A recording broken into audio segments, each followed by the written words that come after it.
නම්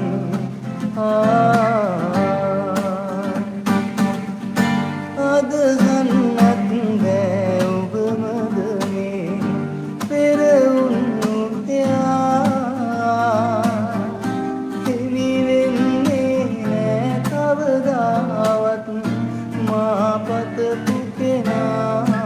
ඔයා රැවටුණා නොවෙයි මෙමා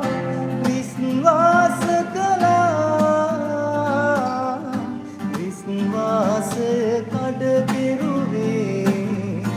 රත්තරනේ ඔයා විශ්වාසය කඩ කෙරුවේ රත්තරනේ